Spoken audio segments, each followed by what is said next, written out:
మీ business ఏదైనా మీ ఊర్లో promotion చేయాలంటే అది సుమన్ టీవీతోనే సాధ్యం. ఇప్పుడే సంప్రదించండి.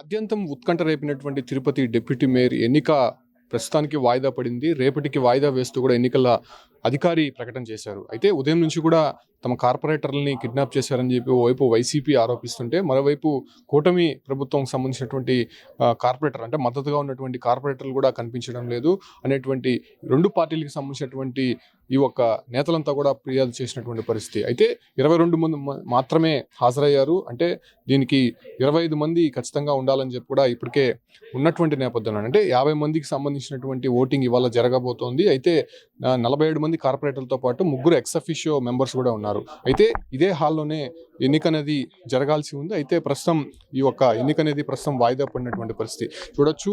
డిప్యూటీ మేయర్ ఎన్నికకు సంబంధించినటువంటి తిరుపతి నగరపాలక సంస్థ ఈ యొక్క సమావేశ మందిరంలోనే జరగబోతోంది. అయితే దానికి సంబంధించిన అధికారులందరూ కూడా సన్నద్ధమయ్యారు. కాకపోతే ఇక్కడ ఉన్నటువంటి కోరం సంబంధించి దాదాపు 50% అనేది ఉండాలి. 50 మంది ఓటర్స్లో 22 మంది మాత్రమే హాజరయ్యారు. మిగతా 3 హాజరై ఉంటే ఎన్నిక అనేది పూర్తయింది. అయితే వైసీపీ కార్పొరేటర్లు పూర్తిగా బైకాట్ చేశారు. ఈ ఒక్క హాల్లోనే ఎన్నిక జరగాల్సి ఉండగా వైసీపీ కార్పొరేటర్లకు సంబంధించి బస్సులో ఉదయం వస్తుండగా వాళ్ళని కిడ్నాప్ చేశారని చెప్పి కొంతమంది టీడీపీకి సంబంధించినటువంటి వాళ్ళు ఎత్తుకెళ్లారని చెప్పి కూడా ఆరోపిస్తూ వాళ్ళంతా కూడా బైకాట్ చేస్తూ కిందనే కూర్చున్నటువంటి పరిస్థితి. అయితే ఇక్కడ ఉన్నటువంటి కూటమికి మద్దతుగా ఉన్నటువంటి కార్పొరేటర్లు ఎక్స్ అఫిషియో ఎమ్మెల్యే మాత్రమే 22 మంది మాత్రమే ఇక్కడ అటెండ్ అయ్యారు. ఇక్కడ చూసుకోవచ్చు, ఇటువైపు తెలుగుదేశం పార్టీకి సంబంధించినటువంటి కార్పొరేటర్లు ఈ వైపు కూర్చోవాల్సి ఉంది. అయితే ఇక్కడ ఎక్స్ అఫిషియో మెంబర్స్ ఎవరైతే ఉన్నారో అంటే ఎమ్మెల్యే కావచ్చు, ఎమ్మెల్సీ, ఎంపీ 3తో పాటు ఈ ఎక్స్ అఫిషియో మెంబర్స్కి 3 కుర్చీలు అనేది ఇక్కడ మనం చూడొచ్చు. దాంతోపాటు కూడా ఇక్కడ ఉన్నటువంటి వైసీపీ కార్పొరేటర్లకు సంబంధించినటువంటి ఈ క్యాబిన్ అంటే కంప్లీట్గా ఇక్కడ ఉన్నటువంటి మొత్తం క్యాబిన్స్ మొత్తం కూడా డివైడ్ చేశారు. ఎక్కడెక్కడ పకడ్బందీగా నిర్వహించేందుకు ఎన్నికల కమిషన్ అయితే మాత్రం అన్ని ఏర్పాట్లు చేసింది. కాకపోతే దాదాపు 11 గంటలకి సరిగ్గా ఎన్నికల అధికారి ఈ యొక్క ప్రక్రియ ప్రారంభించినప్పటికీ కూడా ఇక్కడ మాత్రం సంఖ్య మాత్రం 22కు మాత్రమే పరిమితమైంది. బయట వైసీపీ కార్పొరేటర్లందరూ కూడా ఆందోళన చేస్తూ బయట కూర్చున్నటువంటి పరిస్థితి. అయితే వైసీపీకి సంబంధించినటువంటి మొదటగా ఒక అభ్యర్థిని అయితే ప్రకటించారు. అభ్యర్థిని ప్రకటించినటువంటి నేపథ్యంలోనే శేఖర్ రెడ్డికి సంబంధించినటువంటి మొత్తం అక్కడ ఉన్నటువంటి బిల్డింగ్ కూడా కొంత డెమాలిష్ చేసి భయభ్రాంతులు గురి చేసేటువంటి ప్రయత్నం చేయడంతో శేఖర్ రెడ్డి తప్పుకున్నాడు. సో అటు నుంచి లడ్డూ భాస్కర్ రెడ్డిని ప్రకటించినటువంటి నేపథ్యంలోనే వైసీపీ కార్పొరేటర్లకు సంబంధించి కొంతమందిని కిడ్నాప్ చేశారని చెప్తూ కూడా నిన్న రాత్రి చిత్తూరులో ఉన్నటువంటి భాస్కర హోటల్లో ఒక హైడ్రామా అనేది నడిచింది. అక్కడ నుంచి కొంతమంది వైసీపీ కార్పొరేటర్లని తీసుకొని వచ్చినటువంటి నేపథ్యంలోనే సో టీడీపీకి సంబంధించినటువంటి అభ్యర్థి ఎవరా అనేటువంటి సస్పెన్స్ అయితే కొనసాగింది. సో అటు తర్వాత ఆర్సీ మునికృష్ణ అంటే తెలుగుదేశం పార్టీ తరఫున ఒక కార్పొరేటర్ గెలిచారు. ఆ కార్పొరేటరే ఫైనల్గా తెలిసినటువంటి నేపథ్యంలోనే ఈ ఒక్క ఎన్నిక అనేది ప్రస్తుతం వాయిదా పడినటువంటి నేపథ్యంలోనే ఖచ్చితంగా రేపు ఏం జరగబోతుందనే దానిపైన కూడా సందిగ్ధం నెలకొంది. ఏదైతే ఎన్నికల అధికారి కూడా స్పష్టమైనటువంటి క్లారిటీ ఇచ్చారు. అయితే ఇవాళ సంఖ్యాబలం లేనటువంటి కారణంగానే కోరం లేనటువంటి కారణంగానే ఎన్నికలు నిలిపివేస్తున్నాం, రేపటికి వాయిదా వేస్తున్నాం.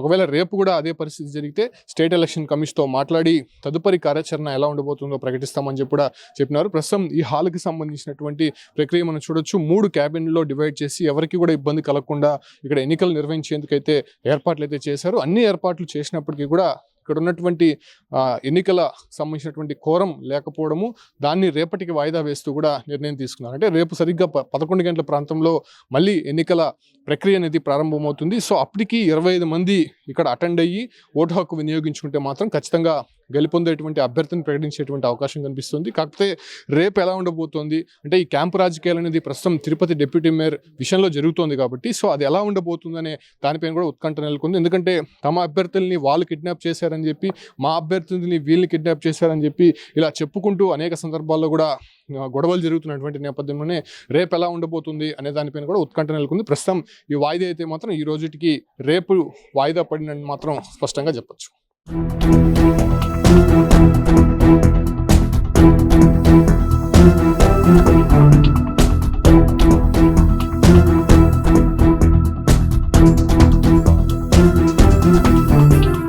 Commissioner and director director municipal administration. So ముఖ్యంగా దీంట్లో 47 కార్పొరేటర్స్ ఉన్నారు తిరుపతి మున్సిపల్ కార్పొరేషన్లో ఇప్పుడు హూ కెన్ ఓట్. అది కాకుండా ఇంకా 3 ఎక్స్ ఆఫీషియో మెంబర్స్ ఉన్నారు. Total membership who is allowed to vote 50 అన్నమాట.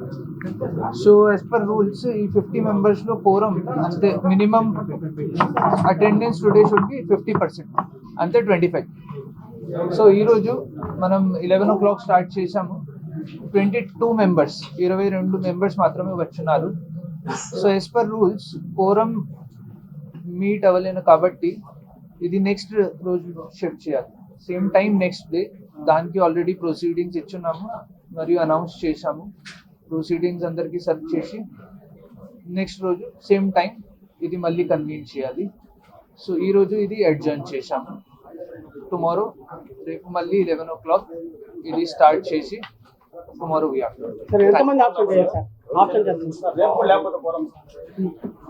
రేపు కూడా లేనప్పుడు we have to report the matter to state election commission and తర్వాత they have to take the next call and director.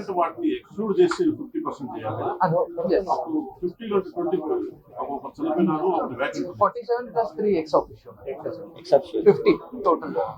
ఈరోజు total membership allowed to work. So అది రేపు will have another session, special session.